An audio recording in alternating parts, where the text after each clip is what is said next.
नमस्कार, news night में आप सभी का स्वागत है। मैं हूं आपके साथ आरेंद्र। खबरों के इस प्राइम टाइम शो में हम लेकर आते हैं आपके लिए देश दुनिया की हर जरूरी और महत्वपूर्ण खबर। आज जिन बड़ी खबरों पर हमारी नजर रहेगी उनमें आज की पहली बड़ी खबर है नितिन की नवीन टीम। बीजेपी के राष्ट्रीय अध्यक्ष बनने के बाद नितिन नवीन ने आज अपनी टीम का ऐलान कर दिया है, जिसमें कई प्रकार के संतुलन को साधा गया है। क्या है नई टीम के मायने, करेंगे इस खबर पर विस्तार से चर्चा। आज की दूसरी बड़ी खबर है झारखंड झुकने को तैयार नहीं छात्र। रांची में 24 दिनों से आंदोलनरत छात्रों और सरकार के बीच संवाद की बातें तो हो रही हैं, लेकिन समाधान नहीं निकल रहा है। क्या हुआ है इस मोर्चे पर, आज बताएंगे इस खबर को विस्तार से। आज की तीसरी बड़ी खबर है दिमागी नक्सल पर घमासान। प्रधानमंत्री नरेंद्र मोदी के दिमागी नक्सल वाले बयान पर सियासी बयानबाजी जमकर देखने को मिल रही है। इस मुद्दे पर बीजेपी ने कांग्रेस को जमकर घेरा है। क्या हुआ इस मामले पर, इस खबर पे भी होगी हमारी विस्तार से नजर। शुरुआत हेडलाइंस के साथ। बीजेपी अध्यक्ष नितिन नवीन की नई टीम का ऐलान। वसुंधरा राजे सिंधिया, राम माधव बने राष्ट्रीय उपाध्यक्ष। स्मृति ईरानी, विनोद तावड़े और सुनील बंसल को बनाया गया राष्ट्रीय महामंत्री। पीयूष गोयल संभालेंगे राष्ट्रीय कोषाध्यक्ष की जिम्मेदारी।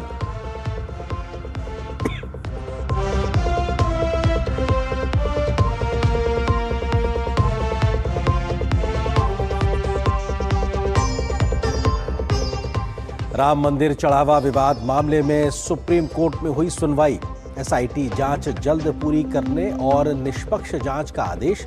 सीजेआई सूर्यकांत की पीठ ने कहा, जांच में सुधार के सभी सुझावों पर विचार करे एसआईटी।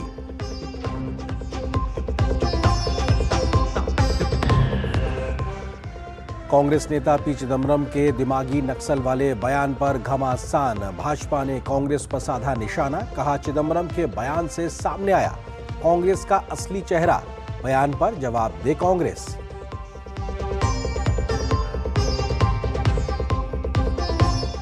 विकसित भारत के लिए बैंकिंग सेक्टर में बड़े सुधारों की तैयारी। वित्त मंत्री निर्मला सीतारमण ने कमेटी बनाने का किया ऐलान। कहा, 2047 तक विकसित भारत लक्ष्य में बैंकों की है बड़ी भूमिका।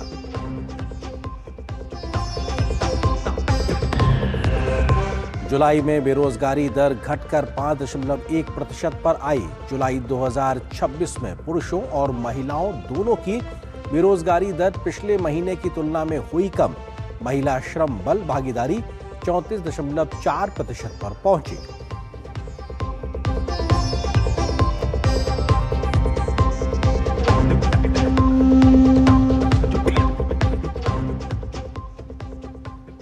खबरों पर डालते हैं विस्तार से नजर। बीजेपी अध्यक्ष नितिन नवीन ने आज अपनी नई टीम का ऐलान कर दिया है। इसमें 13 उपाध्यक्ष और 8 महामंत्री शामिल हैं। स्मृति ईरानी राष्ट्रीय महामंत्री, वसुंधरा राजे राष्ट्रीय उपाध्यक्ष बनाई गई हैं। बीएल संतोष को संगठन महामंत्री बनाया गया है। नितिन नवीन जब से उन्होंने भारतीय जनता पार्टी के राष्ट्रीय अध्यक्ष बने हैं, तब से पार्टी संगठन में उनके बदलाव की लगातार चर्चा चल रही थी। पार्टी ने 2027 के उत्तर प्रदेश विधानसभा चुनाव को देखते हुए अपनी टीम को तैयारी दी है। टीम में यूपी के 6 पदाधिकारी शामिल हैं। वहीं राजस्थान से 3, दिल्ली से 6, महाराष्ट्र से 4, उत्तराखंड, उड़ीसा, आंध्र प्रदेश, पंजाब, बंगाल, केरलम और बिहार से 2-2 चेहरों को जगह दी गई है।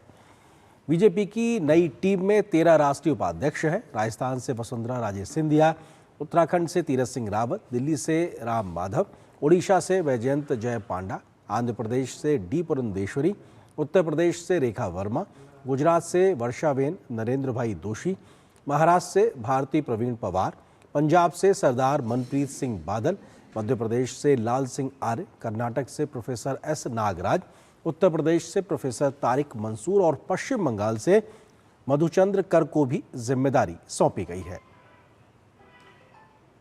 नई जिम्मेदारी मुझे दी है, मैं उसके लिए उनका हृदय की गहराई से बहुत बहुत आभार व्यक्त करता हूँ, धन्यवाद देता हूँ। आने वाले समय में संगठन और सत्ता के विस्तार में कहीं ना कहीं राष्ट्रीय अध्यक्ष जी के साथ ये पूरी टीम हनुमान अंगद की तरह कहीं ना कहीं काम करते हुए पार्टी को आगे बढ़ाने का काम करे। पूरी की पूरी टीम ये आदरणीय नितिन नवीन जी की वो सेना साबित होगी जो कांग्रेस पार्टी एनडी गठबंधन के जो विकास विरोधी, जन विरोधी जो चेहरे हैं उनको उजागर करके और पार्टी को आगे बढ़ाने का काम करेगी।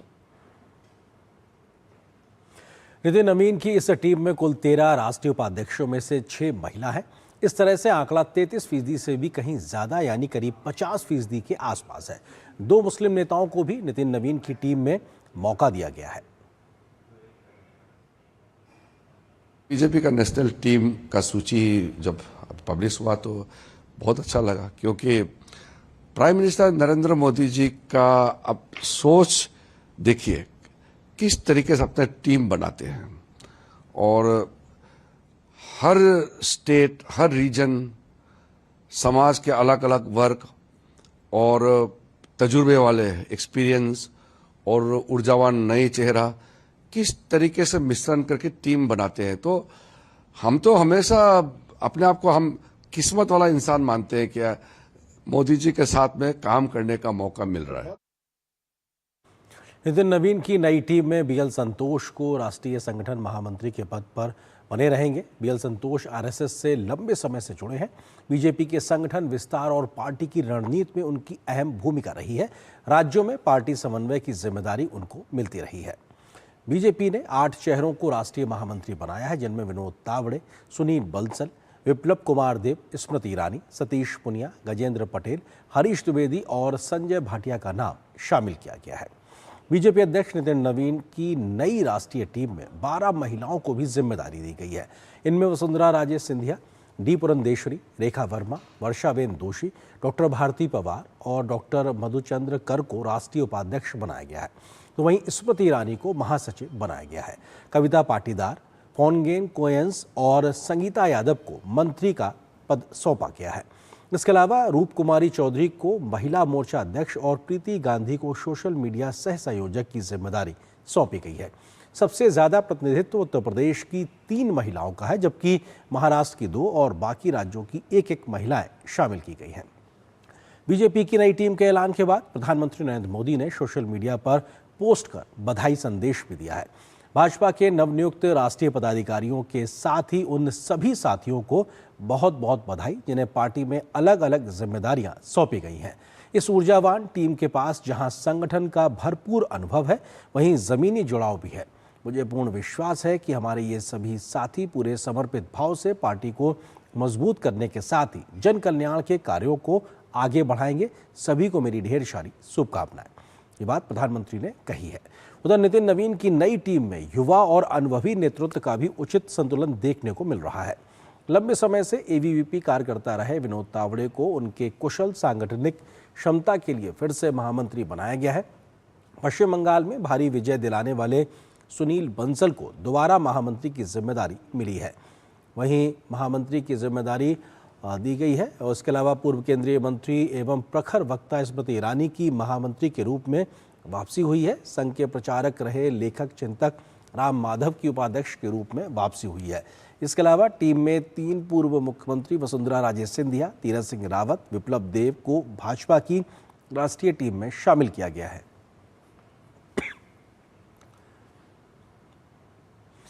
नई बीजेपी पदाधिकारियों की सूची जारी होने के बाद पार्टी अध्यक्ष नितिन नवीन ने नई टीम को भविष्य के भारत की टीम बताया।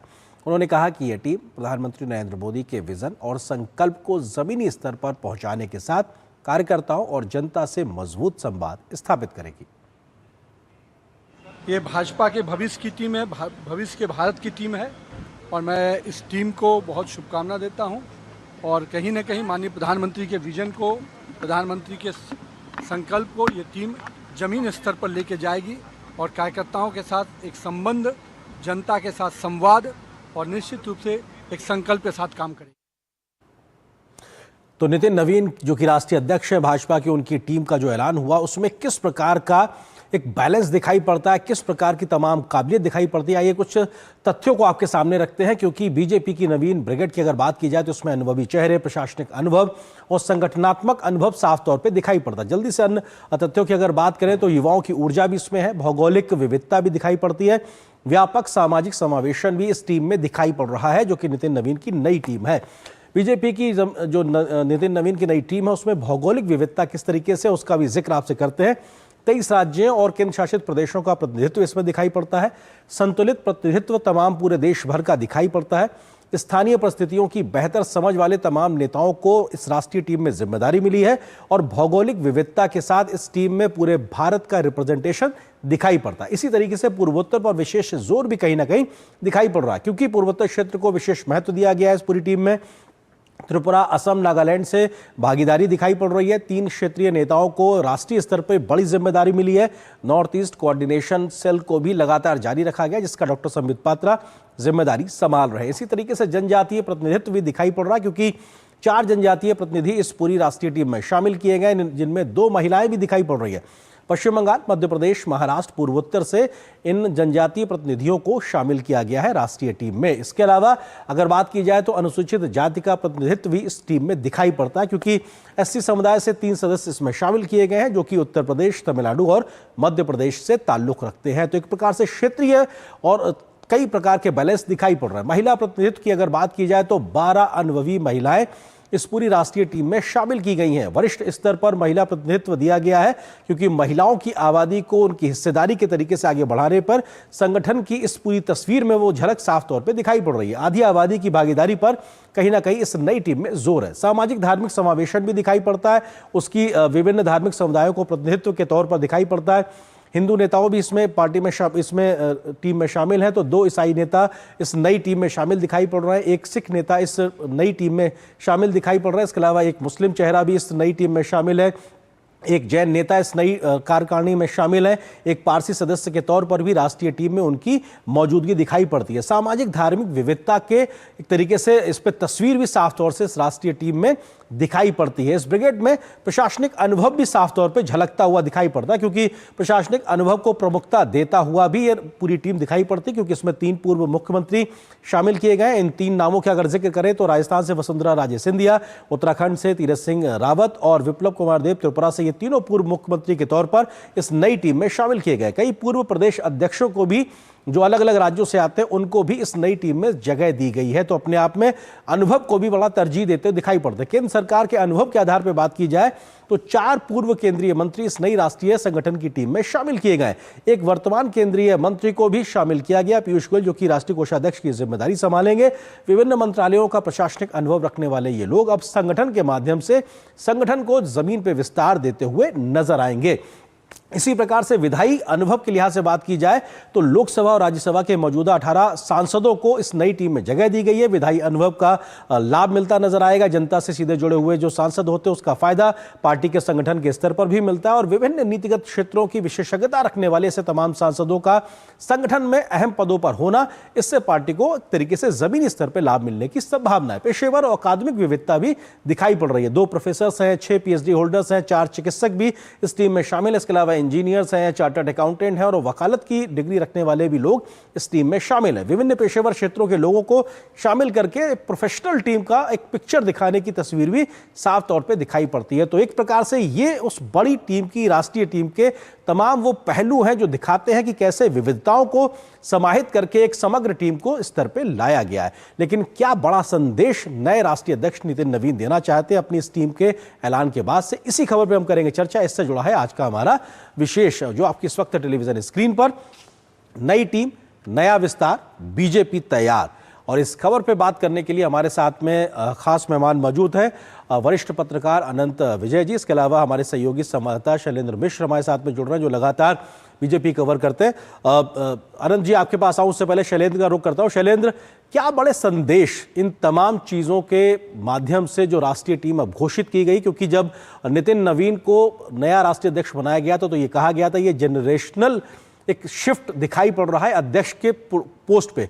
अब जब उनकी टीम आगे निकल के आई है तो क्या वो बड़े संदेश अब बीजेपी देती हुई दिखाई पड़ रही है? शैलेंद्र जी, देखिए, सबसे पहला और प्रमुख संदेश यही है कि युवा लीडर्स हो सकता है उतनी आगे बढ़ाई जाएगी। देखिए, राष्ट्रीय मंत्रियों की अगर पूरी सूची देखें, राष्ट्रीय सचिव कहें या मंत्री कहें, उसमें सिर्फ अनिल अंटनी को रिपीट किया गया है। कुछ सचिवों को पदोन्नति मिली है, हरीश द्विवेदी महामंत्री बन गए हैं, लेकिन पूरी की पूरी टीम नई है। तो ये दिखाता है कि संगठन के स्तर पर जो प्रादेशिक स्तर पर काम कर रहे युवा हैं, जिन्होंने अच्छा प्रदर्शन किया है, जिन्होंने प्रॉमिस दिखाया है, जो संगठन में एक तरह से बहुत मन लगाकर काम कर रहे हैं, रिजल्ट दे रहे हैं, उन्हें पार्टी आगे बढ़ाएगी। और भविष्य की बीजेपी की ये झलक है कि बीजेपी 2029 को तैयारियों को लेकर किस तरह से अनुभव को साथ लेकर, युवा ऊर्जा को साथ लेकर आगे चलेगी, जिसमें संगठन कौशल भी है, जिसमें सुनील बंसल और विनोद तावड़े जैसे चेहरे भी हैं, जिसमें हरीश द्विवेदी जैसे भी चेहरे हैं, तो जिसमें युवा चेहरे भी हैं, जिसमें आप 1 दर्जन चेहरों का नाम ले सकते हैं। और उसमें वापसी भी है कद्दावर नेताओं की, राम माधव हो या फिर स्मृति ईरानी हो। तो पार्टी के अंदर अनुभव को भी साथ लिया चला जाएगा और युवा नेताओं को संदेश है कि अगर आप काम करते हैं, मन लगाकर काम करते हैं, तो पार्टी आपको आगे बढ़ाने में कोई कोर कसर नहीं छोड़ेगी। और लक्ष्य बहुत स्पष्ट है, प्रधानमंत्री नरेंद्र मोदी का जो विजन है उसे पूरा करना है। 2027 और 2029 का लक्ष्य तो सामने है ही। ठीक है अनंत विजय जी, किस नजरिए से और किस दृष्टिकोण से आप इस नई टीम को देखते हैं जो कि बीजेपी की नवीन टीम है? इसमें क्या बड़े निहितार्थ छुपे हुए हैं जो इसको अभी डिकोड किया जाना है, इसको समझना अभी थोड़ा बाकी है? एक तो देखिए, इस नवीन टीम में सबसे बड़ी बात यह है कि महिलाओं का रिप्रेजेंटेशन बढ़ा है। जो प्रधानमंत्री ने लाल किले की प्राचीर से जब एक बार पुनः नारी शक्ति वंदन अधिनियम को पारित करने का आह्वान किया था, तभी इस बात का अनुमान हो गया था कि टीम में महिलाओं की भागीदारी बढ़ने वाली है। और आप उपाध्यक्ष से लेके राष्ट्रीय महामंत्री से लेके अन्य सदस्यों को अगर देखें तो मुझे लगता है कि महिलाओं की भागीदारी काफी बढ़ाई गई है। दूसरा, इसमें सामाजिक, जो आपने पहले भी बताया कि सामाजिक न्याय का भी ध्यान रखा गया और हर वर्ग का प्रतिनिधित्व दिया गया है, लेकिन बेस लाइन ये रखा गया है कि आप युवा हो, आप मेहनती हो और आप अपने से ज्यादा पार्टी को आगे रखें। ये बहुत, मैं इसमें से बहुत सारे लोगों को देख रहा हूं जिस प्रकार से बदलाव भी हुए हैं या जिनको टाटा बाय बाय भी किया गया है, उन सब लोगों ने में से कुछ ऐसे थे जो स्वयं को आगे रखते थे, पार्टी पीछे हो जाती थी। तो ये होता है, ये जब बहुत लंबे समय तक आप किसी पद पर बने रहते हैं तो ये दिखाई पड़ता है। तो मुझे लगता है कि फिर से एक बार संगठन को संगठन के तौर पर चलाने के लिए, और जो कहते हैं ना, राष्ट्र सर्वप्रथम, फिर संगठन, फिर व्यक्ति, तो इस सिद्धांत पर मुझे लगता है कि इसको अगर हम डिकोड करना चाहें तो देख सकते हैं। और भौगोलिक तो आपने बताया ही कि किस प्रकार से किस क्षेत्र के लोग हैं, लेकिन मुझे ये लगता है कि जो डिलीवर करने वाले नेता हैं, चाहे वो पार्टी में, जैसे कुछ लोग चुनाव हार गए थे तो वो मंत्री पद, जैसे स्मृति ईरानी है, स्मृति ईरानी का मंत्री पद चुनाव उनके अमेठी से हारने के बाद चला गया था। 2-2.5 साल बाद उन्होंने निरंतर प्रयास किया, निरंतर मेहनत की, चाहे वो वेस्ट बंगाल का चुनाव हो, चाहे पंजाब में जाके वहां ये कहना कि पंजाबी में कहना। और स्मृति ईरानी की सबसे बड़ी खूबी है कि वो कई भाषाओं में निष्णात हैं। तो वो इन सारी चीजों को देखा गया और उसको एक रूप चौधरी जैसे वो महिला मोर्चा के में लाई गई है, उनको संसद में हम लोगों ने बहुत सुना है, बहुत फायर ब्रांड है। तो मुझे लगता है कि एक तो यूथ से कनेक्ट करने का जिसमें एक हुनर है, उन नेताओं को भी जगह दिया गया। जैसे राष्ट्रीय मंत्री के तौर पर अगर आप देखें स्वदेश जी को, तो स्वदेश जी बहुत लंबे समय से युवाओं के बीच में, छात्रों के बीच में, यूनिवर्सिटीज में, सेमिनारों के माध्यम से, संगठन के माध्यम से उन्होंने बहुत काम किए। तो इसमें उनको पहचान की गई। और स्वयं नितिन नवीन, किसी को कल्पना भी नहीं थी कि बिहार में बैठा हुआ एक व्यक्ति जो बांकीपुर से लगातार कई चुनाव जीतने के बाद उनको पार्टी अध्यक्ष बना देना, तो वो जो विजन था, उसी विजन को ये टीम आगे बढ़ा रही है मुझे लगता है। और जो अनुभवी हैं उनको उपाध्यक्ष जैसे मतलब उपाध्यक्ष जैसे पदों पर सुशोभित किया गया कि उनका मान भी रखा गया है। ऐसा ना हो कि एकदम से नए लोगों के चक्कर में अनुभवी एकदम दरकिनार कर दिए जाए और पार्टी को उनके अनुभव का लाभ नहीं मिले। तो अनुभव और युवा शक्ति का सम्मिश्रण के तौर पर मैं नितिन नवीन की इस टीम को देखता हूं। आर्यन जी, ठीक है। शैलेंद्र, कौन से चेहरों के चयन पे सबसे ज्यादा इस टीम को लेकर चर्चा हो रही है? और जिस बात का आनंद विजय जी ने जिक्र किया कि डिलीवरी पे भी फोकस है और आज देश की युवा आबादी से जो सीधे जुड़ाव कर सके, ऐसे व्यक्ति को महत्वपूर्ण जिम्मेदारी के साथ में पार्टी के चेहरे के तौर पे आगे बढ़ाना, इस पे भी फोकस नजर आ रहा है। क्या वो और महत्वपूर्ण बातें हैं जिसका ध्यान रखा गया है इस टीम के इस चेहरों को चयन करते समय? देखिए नरेंद्र, चर्चा तो सबसे ज्यादा महासचिव पदों को लेकर हो रही है। इसमें किसको रिटेन किया गया है और किसको शामिल किया गया है। हम जानते हैं सुनील बंसल और विनोद तावड़े पहले ही माना जा रहा था कि उनको फिर से महासचिव बनाया जाएगा, तो वो नई सूची में भी दिखाई देता है। नए चेहरों में आप देखें कि स्मृति ईरानी का नाम चर्चा में पिछले 2 दिनों से आया था। वो एक चर्चा है कि स्मृति ईरानी की दमदार वापसी संगठन में हुई है और इतने महत्वपूर्ण पद पर हुई है। अगर आप उपाध्यक्ष में देखें तो राम माधव विचारक, लेखक और बहुत विशेषज्ञ माने जाते हैं। उनकी उपाध्यक्ष पद पर जिस तरह से नियुक्ति की गई है तो यह माना जा रहा है कि उनके कौशल का लाभ पार्टी को मिलेगा। साथ ही साथ जो दो और महत्वपूर्ण बातें हो रही हैं कि राष्ट्रीय सचिवों में जिस तरह से नए लोगों को आगे लाया गया, जो हम चर्चा कर रहे हैं, वो अपने आप में बहुत महत्वपूर्ण और जितने भी मोर्चा है, चाहे वो किसान मोर्चा हो या फिर युवा जो हेमांग जोशी को दिया गया है, भारतीय जनता युवा मोर्चा के राष्ट्रीय अध्यक्ष बनाए गए तेजस्वी सूर्या की जगह पर, या फिर अनुसूचित जाति मोर्चा, जनजाति मोर्चा, वहां सभी पर नए चेहरों को सामने लाया गया है। तो इसकी बड़ी चर्चा है। एक चर्चा जो मीडिया सर्किल में बहुत है, क्योंकि आईटी सेल की बड़ी चर्चा होती थी, अब एक नया पद सोशल मीडिया प्रमुख बनाया गया है जिसपे छत्तीसगढ़ में काम कर रहे चेहरे को आगे लाया गया है।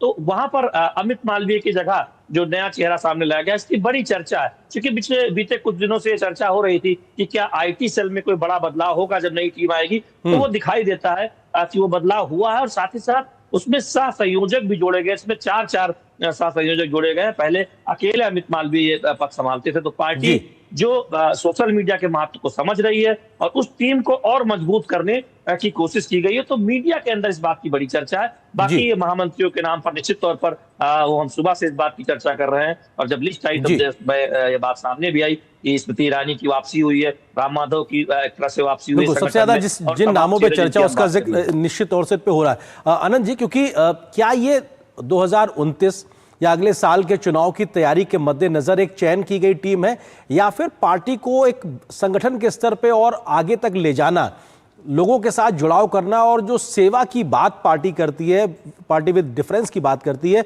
उन तमाम चीज़ों पे आगे बढ़ते हुए नजर आएंगे? क्योंकि इसमें एक चीज़ ये भी दिखाई पड़ती है कि बहुत से लोग जिनका चयन नहीं हुआ है, जिनको रिटेन नहीं किया गया है, उनके नामों पर भी चर्चा लगातार चल रही है। आनंद जी, देखिए आर्यन जी, सेवा की बात तो है, लेकिन राजनीतिक दलों का 2 लक्ष्य होते हैं। एक तो तात्कालिक, जिसको आप चुनाव में जीत प्राप्त करना चाहते हैं, और एक होता है दीर्घकालीन लक्ष्य कि ये नेता कितनी दूर तक चलेगा। आप याद करिए, किसी जमाने में अरुण जेटली, सुषमा स्वराज, वेंकैया नायडू, अनंत कुमार, ये सब पार्टी महासचिव हुआ करते थे और बाद में ये लोग कितने कद्दावर नेता बन के निकले। तो भारतीय जनता पार्टी इस प्रकार के युवाओं को चिन्हित ही नहीं करती है, उनको आगे बढ़ने का अवसर देती है। जिनकी चर्चा सबसे कम होती है वो है विप्लव कुमार देव। अब विप्लव देव जब त्रिपुरा में पहली बार भारतीय जनता पार्टी की सरकार बनी, दशकों के कम्युनिस्ट पार्टी के शासन को उखाड़ फेंककर, तब वो बीजेपी के अध्यक्ष थे वहां।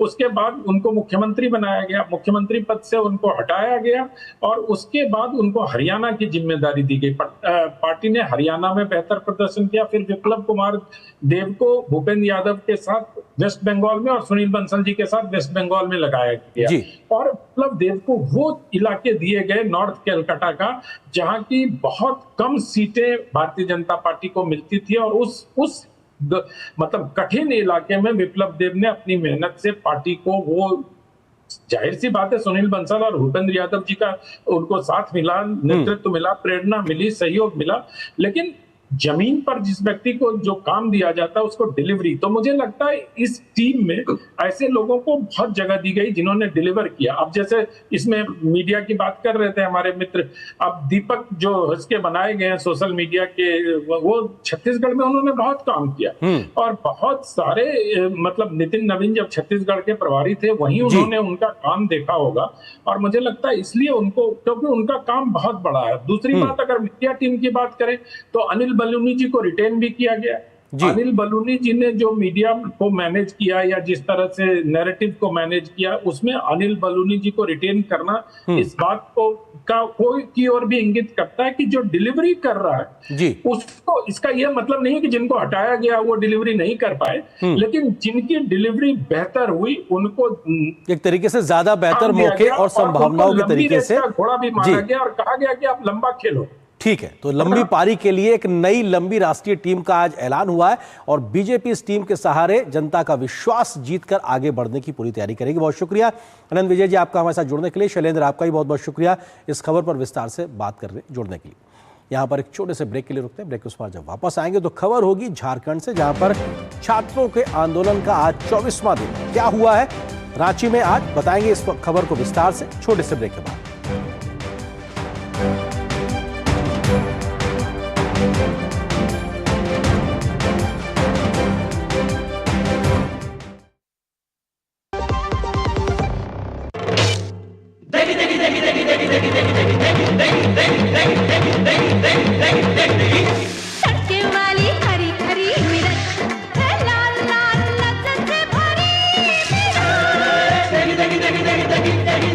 बरसों से जाती पड़ती MDH की देगी मिर्च, देगी मिर्च का तड़का, अंग अंग फड़का। MDH की देगी मिर्च।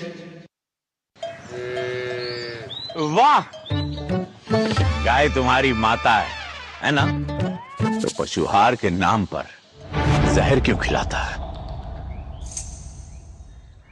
अनसंड हटा, दिल से खिला, सिर्फ कपिला, देश का नंबर 1 पशु आहार। जरा सोच के देखिए, आपके पास कुछ ऐसा है जो आपकी दुनिया बदल सकता है। जानते हैं क्या?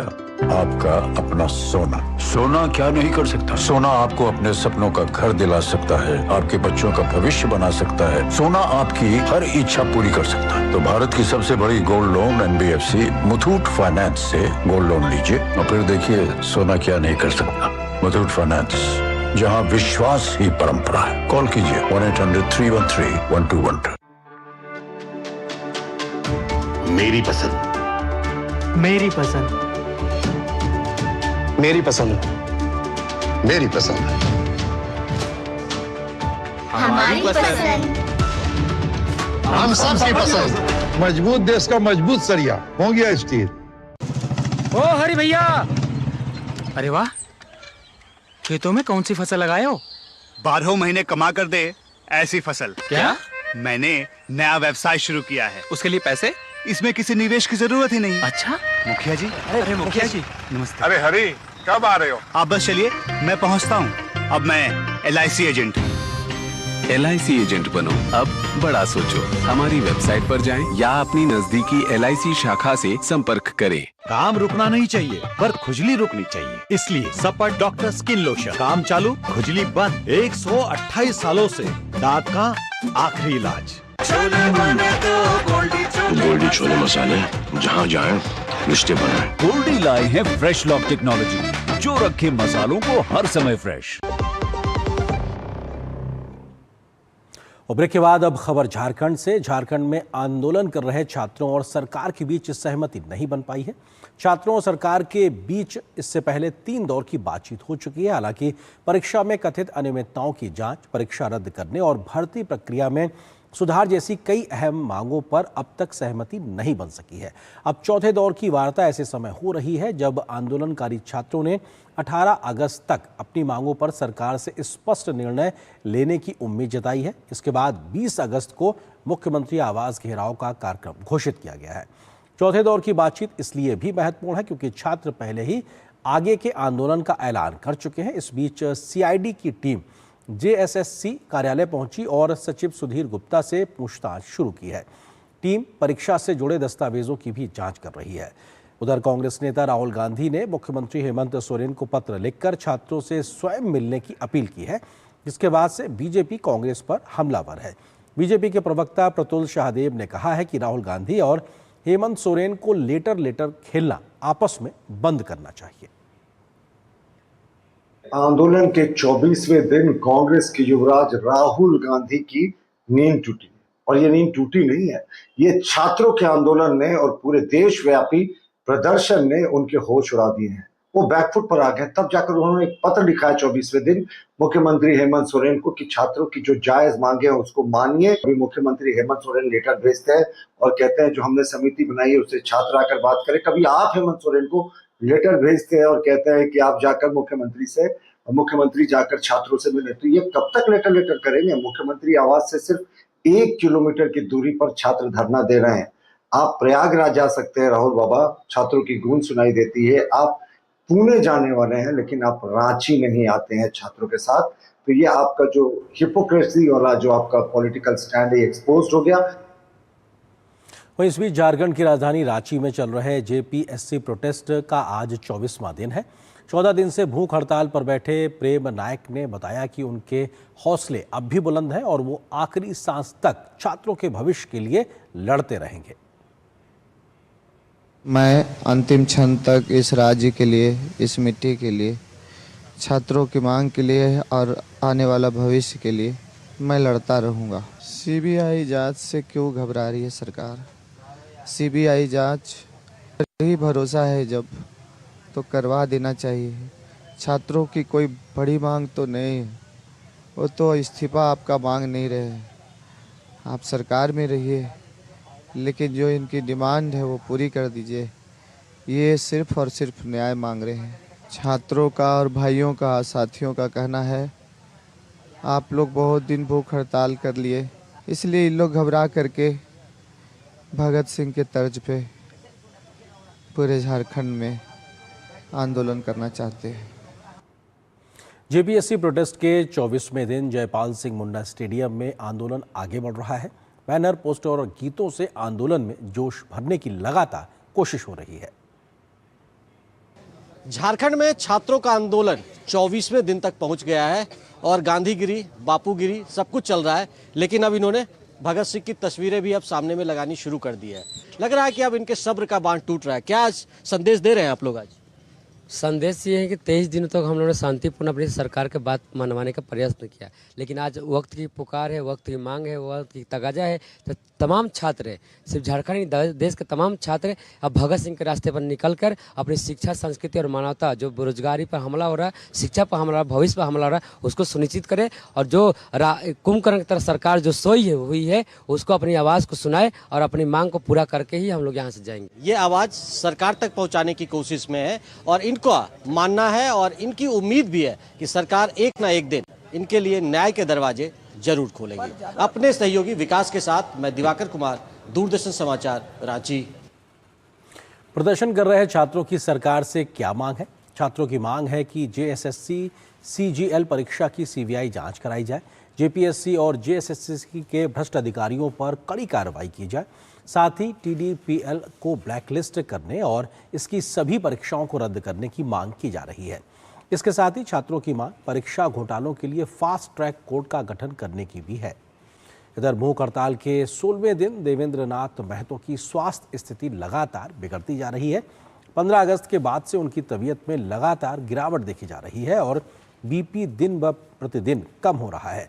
डॉक्टरों की निगरानी में उनकी स्वास्थ्य स्थिति पर लगातार नज़र रखी जा रही है और अन्य जांच भी लगातार की जा रही है और लगातार वो अपना आंदोलन बरकरार रखे हुए हैं। तो अपने आप में आंदोलनरत छात्र लगातार अपनी मांगों को लेकर इस आंदोलन को आगे बढ़ा रहे हैं। उस बीच में सरकार की ओर से वार्ता करने की भी बात की जा रही है, लेकिन वो बातचीत होती दिखाई नहीं पड़ रही और जो बीते दिनों बातचीत हुई भी है उसके बीच में भी कोई समाधान कोई निकला हो ऐसा दिखाई नहीं पड़ रहा। इस बीच में छात्रों ने स्पष्ट कर दिया है कि वो 18 तारीख को एक प्रकार से अपनी बात करते हुए दिखाई नजर आएंगे। अगर तब तक उनकी बात नहीं मानी गई, नहीं तो वो 20 तारीख को वहां पर जो सीएम है उनके घर का आवास को घेराव करेंगे। इस बीच में बीजेपी के वरिष्ठ नेता बाबूलाल मरांडी ने क्या कुछ कहा, ये आपको वो भी सुनाते हैं। सरकार की नीयत साफ नहीं है, सिर्फ बच्चों को टहला रहे हैं। पहले भी आप देखे होंगे बच्चे धरने पर बैठे हुए थे, भूख हड़ताल पर बैठे हुए, सरकार वार्ता नहीं कर रही थी। जब बच्चों ने घोषणा किया कि विधानसभा मार्च करेंगे 10 तारीख को, तब उन्होंने एक कमेटी बना दी आनन फानन में और फिर वार्ताएं शुरू हो गई। और 15 अगस्त को फिर बच्चों ने घोषणा किया कि सीएम आवास को हम घेराव करेंगे। तब 16 तारीख से, कल से अब वार्ता की चर्चा चल। तो इसको साफ लगता है कि भाई जब जब बच्चे उद्वेलित होते हैं, गुस्साते हैं, तब इन लोगों को टहलाने की कोशिश करते हैं और कुछ नहीं है। नहीं तो इसमें वार्ता क्या करे? बच्चे ने तो बार बार कहा यार सीबीआई की जांच कराओ, इतना ही तो बच्चे मांग कर रहे हैं। झारखंड में जेपीएससी और जेएसएससी परीक्षाओं में कथित अनियमितताओं को लेकर शुरू हुआ छात्र आंदोलन लगातार सुर्खियों में बना हुआ है। छात्रों की मांगों को लेकर सरकार और प्रदर्शनकारियों के बीच कई दौर की बातचीत हुई, लेकिन कई मुद्दों पर सहमति अभी तक नहीं बन पाई है। यानी आंदोलन का पूरा घटनाक्रम क्या रहा है, छात्र आंदोलन में कब कब क्या क्या हुआ, आपको विस्तार से बताते हैं। 21 जुलाई को जेपीएससी परीक्षा में गड़बड़ी के आरोपों को लेकर छात्रों ने जेपीएससी कार्यालय का घेराव किया। प्रदर्शन के दौरान छात्र नेताओं समेत 8 लोगों को गिरफ्तार किया गया। मुख्यमंत्री हेमंत सोरेन ने मामले की जांच का भरोसा दिया। 22 जुलाई को छात्रों ने जेपीएससी चेयरमैन एल खिगांगते को हटाने की मांग तेज कर दी। इसके बाद सिविल सेवा मेंस परीक्षा समेत 9 परीक्षाओं को स्थगित कर दिया गया। 24 जुलाई को जेपीएससी और जेएसएससी में नियुक्ति प्रक्रिया में कथित अनियमितताओं के खिलाफ छात्रों ने आंदोलन का ऐलान किया। 28 जुलाई को बड़ी संख्या में छात्र रांची के मोहराबादी मैदान में जुटे। बाद में आंदोलन को जयपाल सिंह स्टेडियम में शिफ्ट किया गया। 2 अगस्त को छात्र नेता देवेंद्र महतो ने मांगों के समर्थन में अनिश्चितकालीन भूख हड़ताल शुरू कर दी। 5 अगस्त को छात्रों से बातचीत के लिए राज्य सरकार से 4 मंत्रियों की कमेटी गठित की गई। मुख्यमंत्री ने आंदोलनकारी छात्रों को वार्ता के लिए आमंत्रित किया। 6 अगस्त को जलवायु कार्यकर्ता सोनम वांगचुक ने वीडियो कॉल के जरिए छात्र नेता देवेंद्र महतो से बातचीत की और आंदोलन को लेकर समर्थन जताया। 7 अगस्त को छात्रों ने विधानसभा मार्च निकाला। इस दौरान आइसा अध्यक्ष नेहा बोरा पर स्याही फेंकने की घटना सामने आई। वहीं छात्र प्रतिनिधि मंडल की सरकार के साथ वार्ता हुई। 8 अगस्त को सरकार और छात्रों के प्रतिनिधि मंडल के बीच दूसरे दौर की बातचीत हुई, लेकिन कई मुद्दों पर सहमति फिर भी नहीं बन पाई। 9 अगस्त की तारीख को तीसरे दौर की बातचीत में सरकार ने जेपीएससी 14वीं पीटी रद्द करने, जेएसएससी सीजीएल परीक्षा रद्द करने और सीबीआई जांच जैसी मांगों पर सहमति नहीं जताई। 10 अगस्त को छात्रों ने विधानसभा घेराव का प्रयास किया। पुलिस कार्रवाई और लाठीचार्ज में 100 से ज्यादा छात्रों के घायल होने का दावा किया गया। छात्र नेता देवेंद्र महतो को अस्पताल में भर्ती कराया गया। 11 अगस्त को लाठीचार्ज के विरोध में बीजेपी ने झारखंड बंद बुलाया। वहीं एबीवीपी ने विधानसभा घेराव किया। 12 अगस्त को विधानसभा घेराव मामले में पुलिस ने करीब 500 अज्ञात प्रदर्शनकारियों के खिलाफ एफआईआर दर्ज की।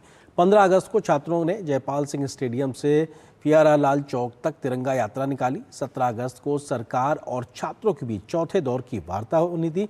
बातचीत के जरिए आंदोलन खत्म करने की कोशिश जारी है, लेकिन छात्रों की प्रमुख मांगों पर अंतिम सहमति अभी तक नहीं बन सकी और आंदोलन लगातार अभी जारी है। और 18 अगस्त और 20 अगस्त की जो तारीख है, इसको लेकर छात्रों ने कई बड़े ऐलान भी कर दिए हैं। फिलहाल एक छोटे से ब्रेक के लिए रुकते हैं। ब्रेक के उस पार जब वापस आएंगे तो खबर दिखाएंगे कि दिमागी नक्सल वाले बयान पर क्यों मचा है सियासी घमासान। क्या है पूरी खबर, विस्तार से नजर छोटे से ब्रेक के बाद।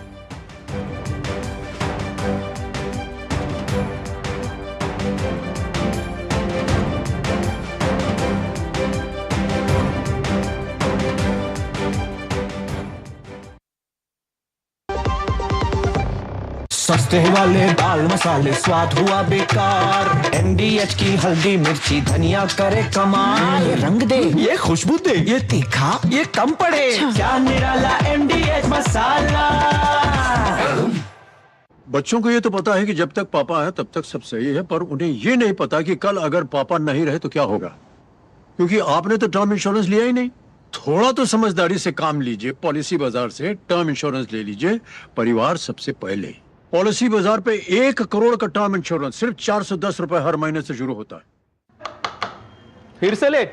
बेटी का नया अकाउंट और मेरा केवाईसी भी अपडेट करना है। मैं यार नूडल्स बना रहा हूँ और तुम बहाने बना रहे हो। अरे ये तो एकदम झटपट काम है। कैसे? अगर केवाईसी में कोई चेंज नहीं है या सिर्फ एड्रेस बदला है तो registered mobile, email, internet banking या लेटर से सेल्फ डिक्लेरेशन करो। और चेंजेस हो तो घर बैठे वीडियो केवाईसी, आधार, ओटीपी, ई केवाईसी से अपडेट करो। सिंपल। ये तो नूडल्स बनाने से भी आसान है। अभी आता हूँ।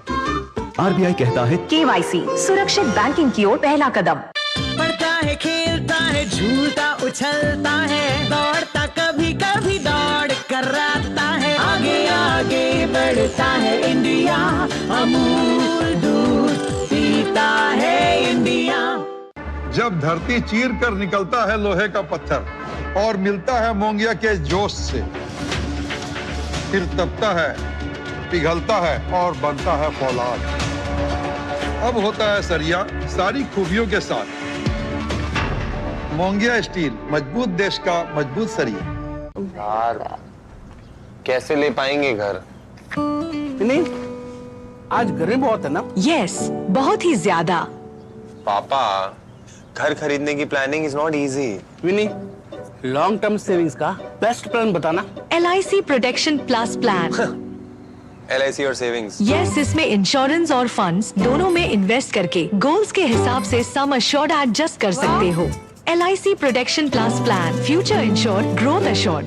भारत की सबसे बड़ी gold loan NBFC Muthoot finance से गोल्ड लोन लीजिए और फिर देखिए सोना क्या नहीं कर सकता। कॉल कीजिए 1-800-313-1212। गोल्डी छोले मसाले, जहाँ जाए रिश्ते बनाए। गोल्डी लाए हैं फ्रेश लॉक टेक्नोलॉजी जो रखे मसालों को हर समय फ्रेश। दिमागी नक्सल को लेकर राजनीतिक घमासान जारी है। स्वतंत्रता दिवस के अवसर पर प्रधानमंत्री के दिमागी नक्सल वाले बयान पर कांग्रेस नेता पी चिदम्बरम की टिप्पणी पर बीजेपी ने पलटवार किया है। बीजेपी के प्रवक्ता सुधांशु त्रिवेदी ने कहा कि प्रधानमंत्री ने दिमागी नक्सल के विषय को उठाया, लेकिन मात्र 24 घंटे में ही किसके दिमाग में नक्सली दिमाग था वो निकलकर खुद ब खुद सामने आ गया। प्रधानमंत्री श्री नरेंद्र मोदी जी ने एक बहुत महत्वपूर्ण और आज के परिप्रेक्ष्य में अत्यंत उपयुक्त विषय दिमागी नक्सल के विषय को उठाया, परंतु हम लोग इस विषय को लेकर आश्चर्य में हैं कि मात्र 24 घंटे के अंदर किसके दिमाग में नक्सली दिमाग था वो खुद ब खुद निकलकर सामने आ गया। कांग्रेस के वरिष्ठ नेता पी चिदंबरम साहब ने खुद आकर कहा कि उन्हें दिमागी नक्सली होने पे गर्व है। यानी देखिए कितने आश्चर्य की बात है कि प्रधानमंत्री जी ने कहा और इतनी तुरंत प्रतिक्रिया हुई कि पूरे देश के सामने आ गया कि किसके दिमाग में नक्सल बैठा हुआ है। अयोध्या के श्री राम मंदिर में कथित चढ़ावा चोरी की स्वतंत्र जांच कराने से जुड़ी 4 याचिकाओं पर आज सुप्रीम कोर्ट में सुनवाई हुई। सुनवाई के दौरान कोर्ट ने एसआईटी को जांच तेजी से पूरी कर जल्द रिपोर्ट पेश करने को आदेश दिया है। आज सुनवाई के दौरान क्या कुछ महत्वपूर्ण घटनाक्रम रहा, देखिए इस रिपोर्ट में। अयोध्या के श्री राम मंदिर में कथित चढ़ावा चोरी मामले की स्वतंत्र जांच कराने से जुड़ी 4 याचिकाओं पर आज सुप्रीम कोर्ट में सुनवाई हुई। Chief justice Suryakant, justice Joy Mallya Bagchi और जस्टिस वी मोहन की बेंच ने सुनवाई की। इन याचिकाओं में मांग की गई है कि राम मंदिर चढ़ावा चोरी मामले की सीबीआई जांच कराई जाए, साथ ही ट्रस्ट के वित्तीय रिकॉर्ड का फॉरेंसिक ऑडिट, दान और खर्च का सार्वजनिक खुलासा और जांच सुप्रीम कोर्ट की निगरानी में कराई जाए। आज कोर्ट में यूपी सरकार की तरफ से पेश सॉलिसिटर जनरल तुषार मेहता ने एसआईटी की जांच रिपोर्ट सील बंद लिफाफे में पेश की, जिस पर याचिकाकर्ता के वकील ने कहा कि रिपोर्ट सार्वजनिक की जाए, तो इस पर सीजीआई ने कहा कि एसआईटी का गठन हमने किया है, यह अदालत के प्रति जवाबदेह और उत्तरदायी है, इससे अपनी रिपोर्ट हमें ही सौंपनी होगी। एक फॉरेंसिक ऑडिटर वाली एसआईटी अपनी स्टेटस रिपोर्ट बंद लिफाफे में सुप्रीम कोर्ट में दाखिल करे। रिपोर्ट को पहले हम देखेंगे, उसके बाद तय करेंगे कि इसे सभी पक्षों को सौंपा जाए या नहीं। इससे पहले जुलाई में हुई सुनवाइयों में कोर्ट ने यूपी सरकार से नए सिरे से एसआईटी गठित करने का आदेश दिया था और नई एसआईटी में एक फॉरेंसिक ऑडिटर भी शामिल करने का निर्देश दिया था, ताकि वित्तीय अनियमितताओं की गहनता से जांच की जा सके। आज सुनवाई में कोर्ट ने नई एसआईटी से अपनी जांच तेजी से पूरी करने का आदेश दिया। साथ ही बेंच ने एसआईटी से ये भी कहा कि वह जांच की क्वालिटी और पारदर्शिता को बेहतर बनाने के लिए कोर्ट के सामने अलग अलग याचिकाकर्ताओं के सुझावों पर निष्पक्ष रूप से विचार करें। बेंच ने कहा कि एसआईटी की रिपोर्ट देखने के बाद कोर्ट राम मंदिर आने वाले भक्तों द्वारा दिए गए दान के मैनेजमेंट में सुधार के लिए कुछ निर्देश जारी कर सकता है। आपको हम बता दें कि मंदिर में दान के मैनेजमेंट में गड़बड़ी के आरोप सामने आने के बाद आरजेडी सांसद सुधाकर सिंह सहित कई याचिकाकर्ताओं ने सुप्रीम कोर्ट का दरवाजा खटखटाया है। बहरहाल अब सुप्रीम कोर्ट ने एसआईटी को तेजी से जांच पूरी करने और सीलबंद लिफाफे में स्टेटस रिपोर्ट जल्द जमा करने का आदेश दिया है। Bureau report, DD news. यहाँ पर एक और छोटे से ब्रेक के लिए रुकते हैं। खाने में मेरी क्वीन के लिए क्या है? किंग मटर पनीर, किंग बैगन भरता, king veg pulao, king palak paneer kofta. ये सब किंग क्यों? क्योंकि ये सब बना है MDH किचन किंग से आपका बॉस। MDH किचन किंग, असली किचन किंग। MDH।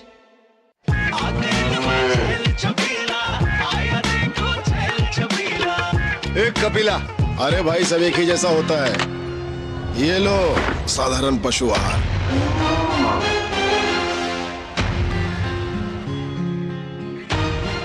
इस देश की हर माँ, बच्चे, बूढ़े, जवान, खिलाड़ी, डॉक्टर, इंजीनियर, सबको गाय भैंस की दूध की शक्ति पर भरोसा है। पर जब इन पशुओं को कपिला पशु आहार मिलेगा, तभी तो दूध सिर्फ ज्यादा ही नहीं, शक्ति से भरपूर भी होगा। और ये सच जानते हुए चंद पैसों के लिए तुम देश का भरोसा तोड़ दो। कपिला पशु आहार, देश का नंबर 1 पशु आहार। चाबी? दुकान की चाबी। पापा बाइक की। और घर की चाबी। ऊपर से केवाईसी पेपर्स, हर बैंक के लिए अलग अलग, कहाँ सबके लिए एक चाबी होती। एक चाबी है CKYC ID। बैंक आपके KYC रिकॉर्ड CKYC रजिस्ट्री में अपलोड करता है, जिससे आपको मिलेगा एक यूनिक 14 डिजिट CKYC ID। ये सारे बैंक और फाइनेंशियल इंस्टीट्यूशंस में वैलिड है, यानी एक जगह KYC अपडेट तो सब जगह अपडेट। RBI कहता है KYC सुरक्षित बैंकिंग की ओर पहला कदम। हर जीत की शुरुआत होती है छोटे छोटे कदमों से, और हर छोटी तैयारी बदल सकती है पूरा नतीजा। क्योंकि मैदान हो या जिंदगी, छोटी से छोटी तैयारी ही देती है प्रोटेक्शन, और प्रोटेक्शन ही देता है भरोसा। जैसे LIC की बीमा लक्ष्मी, एक खास प्लान सिर्फ महिलाओं के लिए, जहां छोटी बचत दे बड़ी सुरक्षा, ताकि जिंदगी के हर मैदान में आप रहे हर पल के लिए रेडी। LIC बीमा लक्ष्मी, रखे हर पल के लिए रेडी। मेरी पसंद, मेरी पसंद, मेरी पसंद, मेरी पसंद, हमारी पसंद। हम सबकी पसंद। मजबूत देश का मजबूत सरिया मोंगिया स्टील। गोल्डी छोले मसाले, जहाँ जाए रिश्ते बनाए। गोल्डी लाए हैं फ्रेश लॉक टेक्नोलॉजी, जो रखे मसालों को हर समय फ्रेश। और बात वेस्ट एशिया के अपडेट्स की। अमेरिका ईरान तनाव खत्म होने के बजाय एक बार फिर से गहराता दिखाई पड़ रहा है। 60 दिन के अंतरिम समझौते की मियाद खत्म होने के करीब दिखाई पड़ रही है, लेकिन दोनों देशों के बीच किसी अंतिम समझौते के आसार फिलहाल नहीं दिख रहे। होर्मुज से लेकर कुर्दिस्तान तक टकराव बढ़ रहा है, तो दूसरी ओर गाजा से ट्रंप की शांति योजना भी मुश्किलों में घिरती दिखाई पड़ रही है। ऐसे में सवाल है कि क्या कूटनीति इन बढ़ते संकटों को थाम पाएगी, या हालात फिर से युद्ध की ओर आगे बढ़ जाएंगे। करीब 6 महीने पहले शुरू हुई अमेरिका ईरान जंग पूरी तरह से खत्म होने का नाम नहीं ले रही है। हमले जरूर रुके हुए हैं, लेकिन होर्मुज समेत करीब सभी मुद्दों पर कोई भी पीछे हटने के लिए तैयार नहीं। युद्ध को पूर्ण रूप से खत्म करने के लिए 2 महीने पहले अस्थायी समझौते के तहत हुई एक कोशिश की मियाद भी खत्म हो रही है।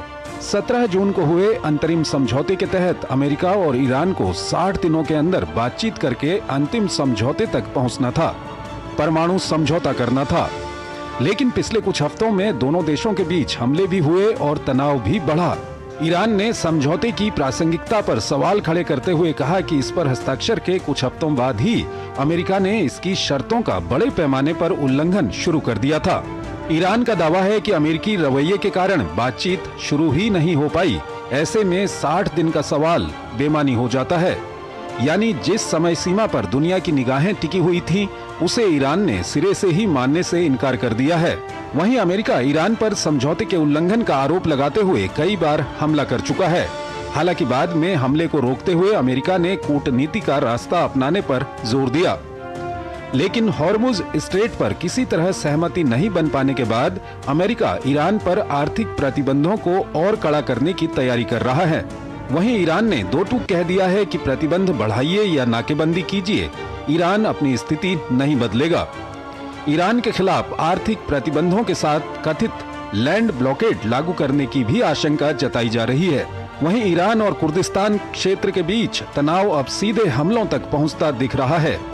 इराक के कुर्दिस्तान क्षेत्र के प्रधानमंत्री मसूद बरजानी ने ईरान पर गंभीर आरोप लगाया है। दावा है कि ईरानी ड्रोन ने उनके निजी कार्यालय और कुर्दिस्तान की सुरक्षा एवं खुफिया एजेंसी के प्रमुख के घर को निशाना बनाया।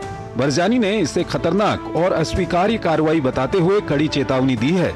ईरान और कतर के बीच लापता पायलटों को लेकर भी बड़ा विवाद खड़ा हो गया है। ईरान ने कतार के उस दावे को मानने से इनकार कर दिया है जिसमें दोहा ने कहा है कि उसके कब्जे में कोई ईरानी पायलट नहीं है। तेहरान ने अब साफ कर दिया है कि जब तक तीनों पायलटों की स्थिति स्पष्ट नहीं हो जाती, उन्हें कतर में कैदी मानेगा।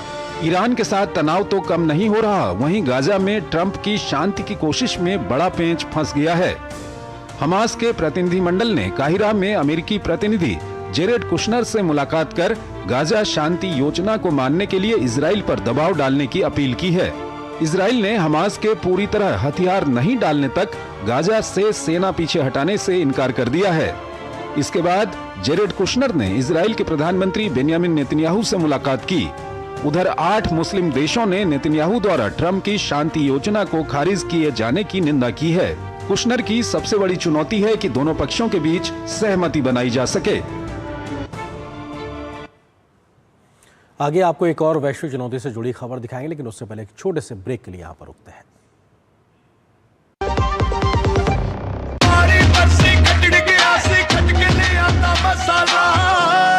केड़ा मसाला होए? छोलिए दा या लोबिए दा? पंजाबी छोले दा या पिंडी चने दा?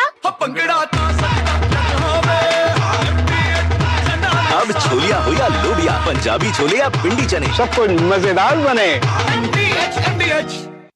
जरा सोच के देखिए, आपके पास कुछ ऐसा है जो आपकी दुनिया बदल सकता है। जानते हैं क्या?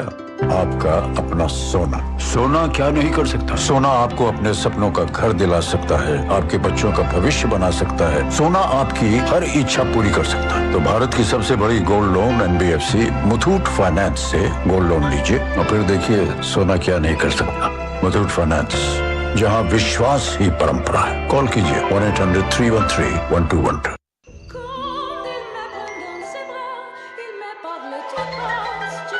KYC अपडेट के लिए अनजान लिंक खोलना मतलब चोरों के लिए अपना दरवाजा खोलना।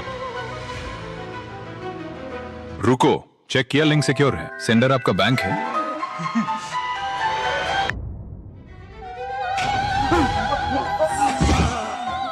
फर्जी KYC अपडेट लिंक से बचिए। झूठी जल्दबाजी में ना फंसिए। RBI कहता है जानकार बनिए, सतर्क रहिए। यार कैसे ले पाएंगे घर? नहीं, आज गर्मी बहुत है ना? यस, बहुत ही ज्यादा। पापा, घर खरीदने की प्लानिंग इज नॉट इजी। विनी, लॉन्ग टर्म सेविंग्स का बेस्ट प्लान बताना। LIC protection plus plan. LIC और सेविंग्स? यस, इसमें इंश्योरेंस और फंड्स दोनों में इन्वेस्ट करके गोल्स के हिसाब से सम अश्योर्ड एडजस्ट कर सकते हो। LIC protection plus plan, future insured, growth assured. जरा सी हंसी दुलार जरा सा, जरा सी अनबन प्यार जरा सा,